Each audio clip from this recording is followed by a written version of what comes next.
I'm going to be making a couple of gorgeous gemstone bracelets using the beads from the Curated Bead box. If you're interested, keep watching.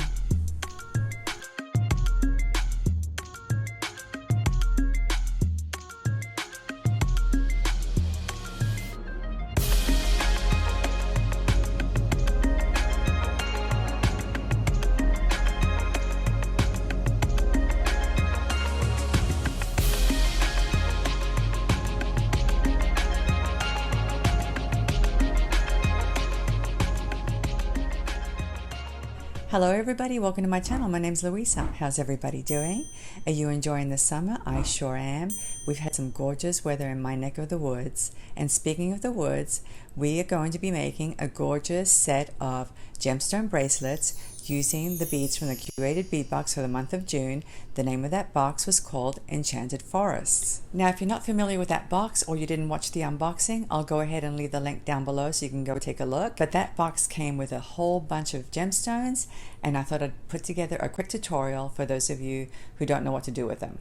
Now, before we get started, let me remind you about the timestamps down below. I always put them down there so that you can skip forward to any part of the video you want to watch. Also, if you're new to my channel and you haven't subscribed, please think about doing so because it helps my channel and it helps me to stay motivated to create more videos for you. And don't forget to hit the notification bell so that you can get reminded every time I publish a new video.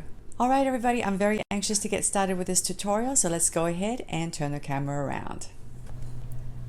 Here's the box we're going to be working out of. The name of the box is Enchanted Forests.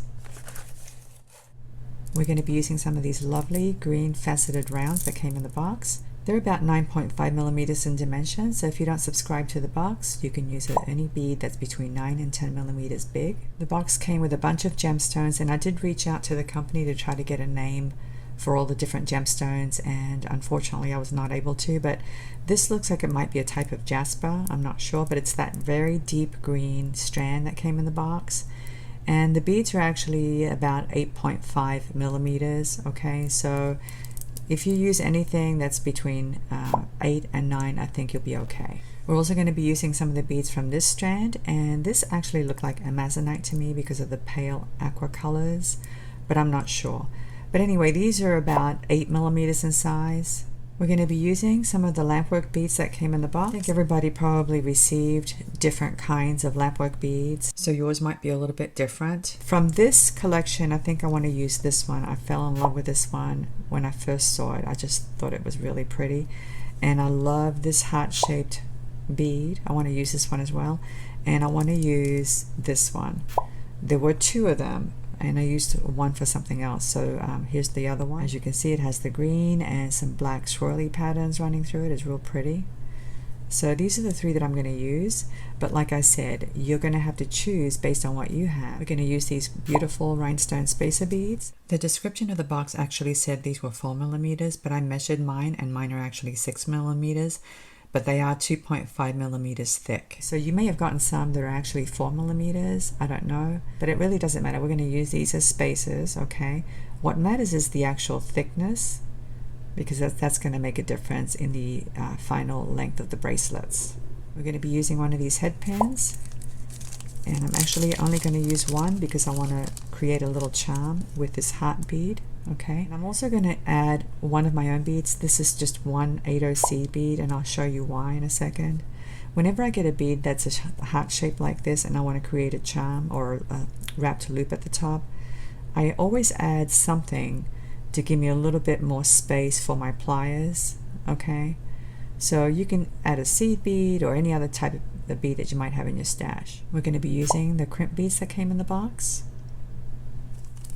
We're also going to need 2 of these lobster claw clasps. We're also going to be using some of the beading wire that was included in the starter kit. And we're also going to use a couple of these jump rings that came in the kit. So now that we have everything that we need, we're going to go ahead and get started. That's one of the nice things about this box. All of the things that I'm going to use today are actually from the box, except for this one little seed bead here, okay? But everything else is from the box. So if you're a beginner and you want something that's going to help you get started, this is the box for you. I highly recommend it. Okay, so the first thing we're going to do is we're going to lay out our patterns, our beads, okay? And you can use a beading board, or you can just use a regular mat like I'm using and a ruler, or you can use something that helps you to thread your beads. And I have these rods that I use all the time. They're called magic rods, and I actually carry them in my Etsy store. I like them because they're thin, but they're sturdy, and they hold heavy beads, and they come with little stoppers, and so I can lay out my patterns with bead caps and everything, and I'm able to thread them on so that they're snug up against each other, which really helps when you're trying to measure out lengths. So anyway, I'm going to be using this, but if you don't have a rod or a beading board of any kind, just a regular mat is fine, okay? Okay, so we're going to do the easy one first, and I like to start with my focal. So this is the focal. Okay, I'm just going to thread it on just like that, and from this strand I'm going to need about 4 of these. Okay, and the only reason I know is because I've already been playing around with it, and so I kind of know what I'm going to be doing. So I'm going to be threading 2 of these, and the nice thing about rods is that you can do one side, put a stopper on, do the other side. It just makes it easier to lay out your patterns, your bead patterns, or your sequences. Alright, so this is what we have so far. Now I'm going to add a spacer bead, okay, and here's where you get to choose how many spacer beads you want to use. Spacer beads are for spacing out your beads. Obviously, that's why they're called spacer beads. And each one of these is 2.5 millimeters thick. So that's one of the nice things about spacer beads. You can adjust the length of your bracelet by adding or subtracting spacer beads. Alright, so by adding these 2 now, I've added an additional 5 millimeters. Okay. So let me put my little stopper here so I don't lose my beads. Okay, we have a little bit over 2.5 inches.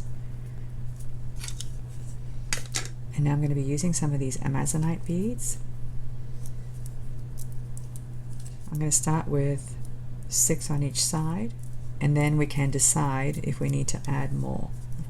Okay, now the clasp and the jump ring is going to add an additional 7/8 of an inch to 1 inch, depending on how big you make your loops, the beading wire loops. So you have to take that into account.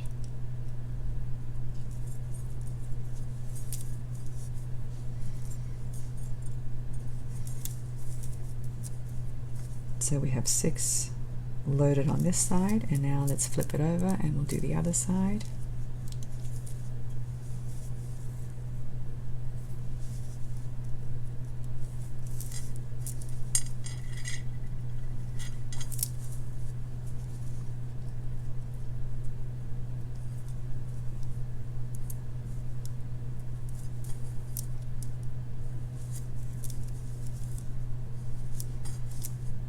Alright, and now I'm going to go ahead and measure that.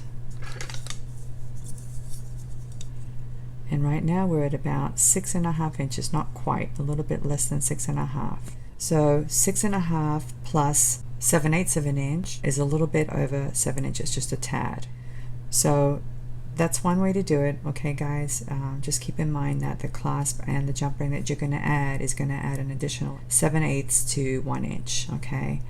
So I think I'm going to leave it like this, but say for instance you wanted something a little bit longer than this, all you would need to do is add some more of these spacer beads, and you could add them in between these 2 crystals, for example, or at each end of this focal bead. So that's the nice thing about using spacer beads, okay? You can use them to adjust the length of your bracelet. Now that we have this one done, we're going to put this aside and we're going to work on the next bracelet. So here's my other rod. Now before we arrange the beads, we're going to start by assembling this charm. I'm going to be turning this into a charm, and like I showed you before, I threaded the head pin through the bead and added an 8/0 seed bead at the top. Okay, now with a set of round nose pliers, you're going to place the tip right at the very top, just like this. Bend the head pin back so you have a 90-degree angle. Reposition your pliers, okay, just like this. Take the end of the pin and bend it over the top nose of your pliers. and then flip your pliers around and continue to wrap that pin towards the back like this. Okay, remove your pliers, and I like to grab the loop with another set, and I use these because I love the tip. The tip is very thin. These are actually crimping pliers, but the tip is very thin and flat and it grabs really well. So I'm going to grab that loop just like this, but you can use any chain nose pliers. Okay, so once you've grabbed that loop like this, get another set of pliers, take the end of the pin, and you're going to do a couple of wraps. Be careful with your C bead because it will shatter if you make too many wraps. I'm only going to do 2 because this head pin's pretty strong. Remove it from the pliers. Take some flush cutters, and using the flush side, you're going to come in here really close and snip off the excess. Once you've done that, you're going to come in here, and I always like to grab the loop so it doesn't spin around on me, and you're going to smush down whatever little sharp end may be sticking out. Okay, and that's all there is to it. Pretty simple. Now that we have that done, we're going to go ahead and assemble the next bracelet. So I'm going to remove my stopper, and this is actually going to be the focal piece. So I'm going to thread this on first, just like this. And on either side of this charm, I'm going to place a rhinestone spacer bead. Okay, so there's one. Let me put my stopper on. I'll flip it around and add another one on this side.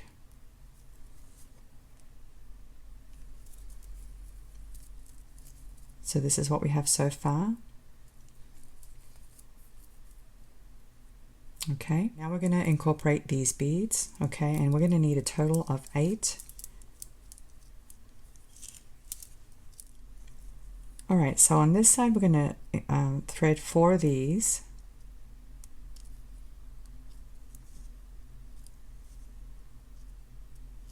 And another rhinestone spacer.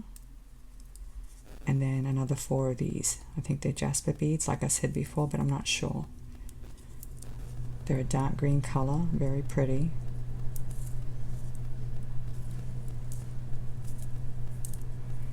So this is what we have so far. And then another spacer bead. And then this pretty green ceramic bead. Okay, doesn't that look nice? Let me put my stopper on, and now we'll work on this side. And we're going to use the remainder of these amazonite beads, and we're going to need a total of 8.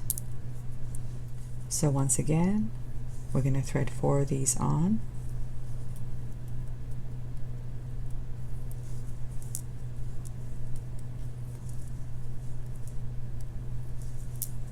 A spacer bead, and then another 4.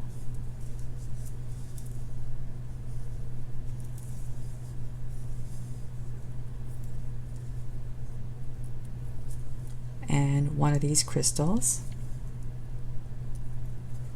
And the reason I'm putting this one crystal there is to balance it out. Okay, so we have green, green, and green.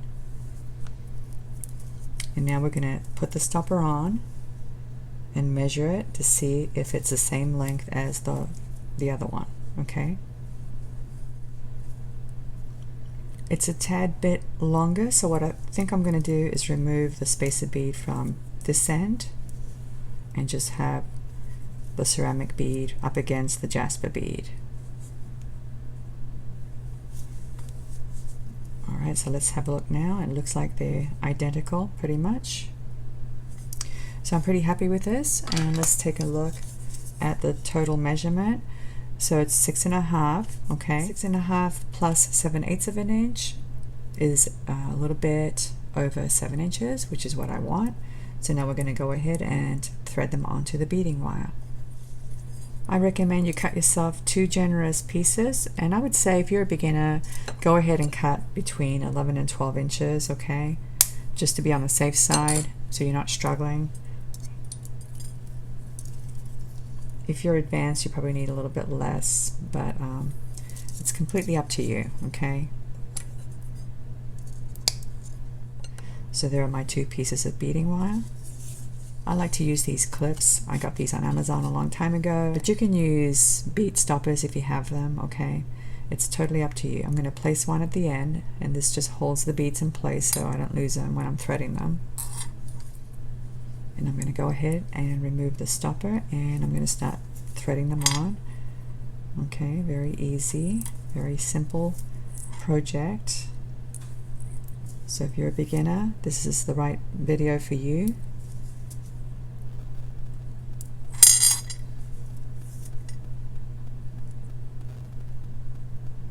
So I'm just simply threading them on.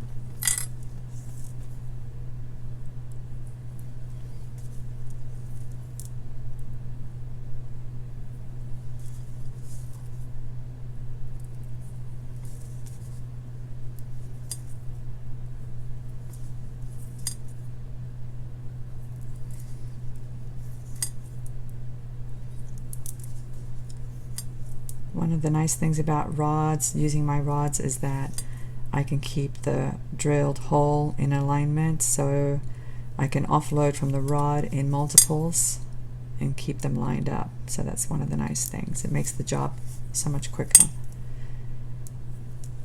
So this is what we have so far. Okay, that was easy. You're going to need a crimp bead. Thread that on.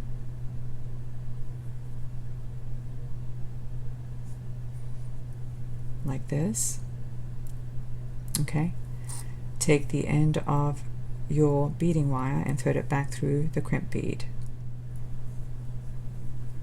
and you want to tighten up that loop so that it's small.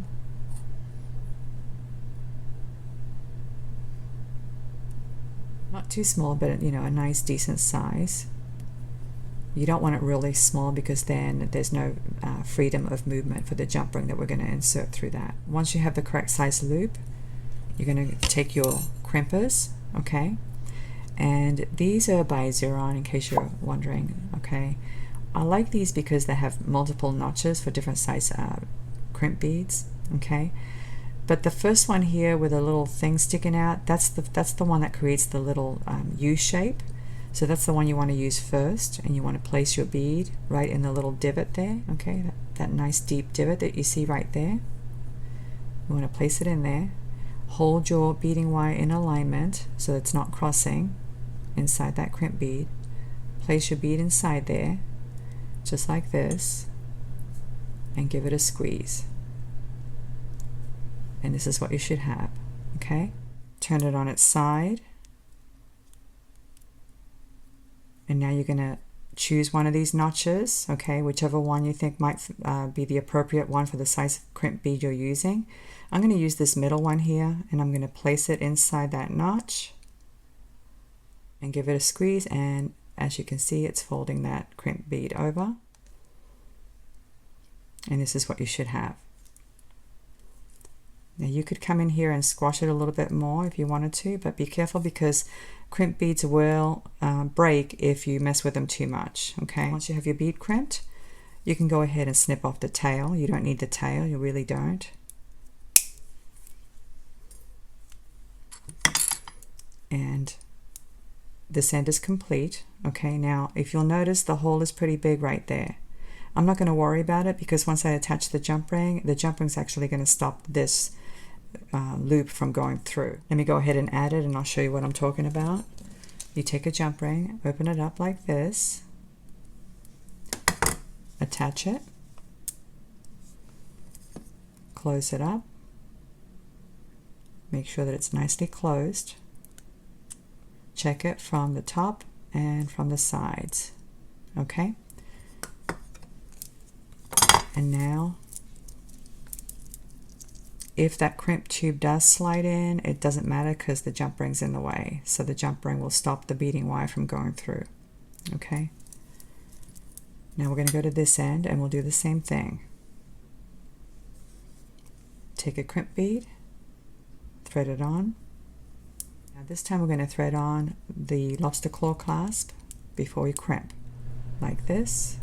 Take the tail, thread it back through the crimp bead, bring it down to where the other bead is.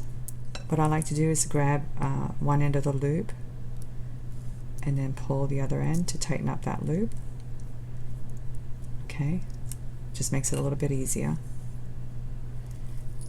And you want to see how it drapes, because you don't want it to be really stiff. Okay, you want to be able to open up your clasp easily and put it on by yourself easily. If it's too stiff, it won't bend as easily. Okay, so you need to make adjustments to make sure that you have a little bit of slack. Okay, once you've done that, same thing, you want to straighten out your beading wire so it's not crossing inside that crimp bead. Take your crimping pliers and go ahead and crimp it.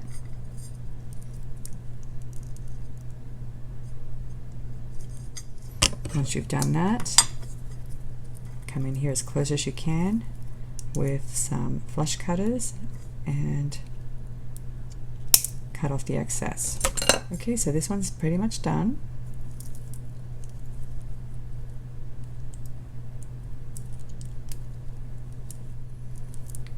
So there you go. Isn't that cute? I love it. Alright, so now we're going to work on this one. So here's my beading wire.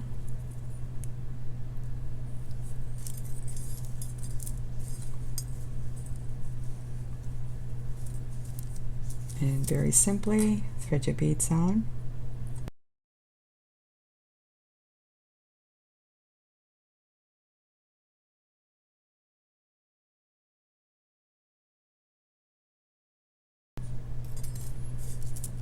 Okay, so this one's threaded on now. And we'll do the same thing. Get a crimp bead, thread it on, take the tail, thread it through, back through the crimp bead, and adjust the size of your loop.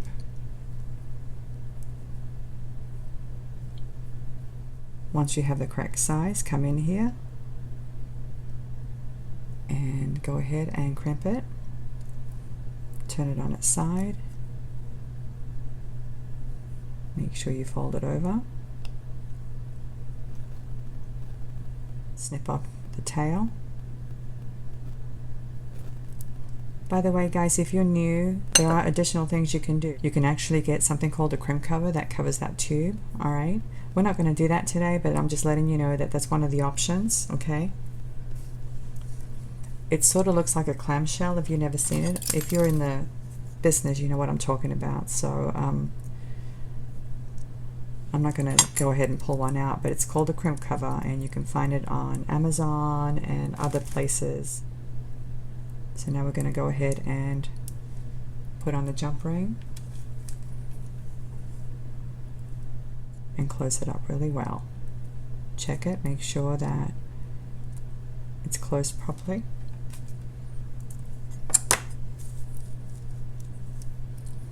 And now we're going to do this end. Thread your crimp bead on and the lobster claw clasp. Bring it down and take your beading wire tail and thread it back through the bead, the crimp bead. Adjust the size of your loop. Once you have the correct size loop, go ahead and crimp your bead.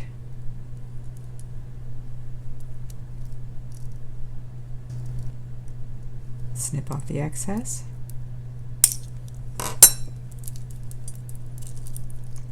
And this one is done. Isn't that beautiful? I love this one. I love this focal bead. It's so gorgeous. So that's it, guys. These are the two, and they coordinate pretty nicely, and they coordinate really nicely because of the colors and the types of beads we used. This one's really cute because it's asymmetrical, and I really like that. But this one's also cute. I love this focal bead. So that's it, guys. I hope you enjoyed the tutorial. These are a lot of fun. I just thought I would put together something that's quick and easy for those of you who subscribe to the Curated Bead Box. But even if you don't, hopefully I've given you some inspiration. Alright, let me go ahead and clean this up, and I'll come back and say goodbye. I really love how these bracelets turned out. I sure hope that you try making them yourself because they're really, really cute. Now, I know some of you probably don't have these same beads, but I did leave a list of the materials down below with the dimensions in case you need to go out and find some that are similar. Okay, everybody, thank you so much for watching. I had a great time making these bracelets, and I'm looking forward to the next video. Have a great day, and I'll see you next time. Bye.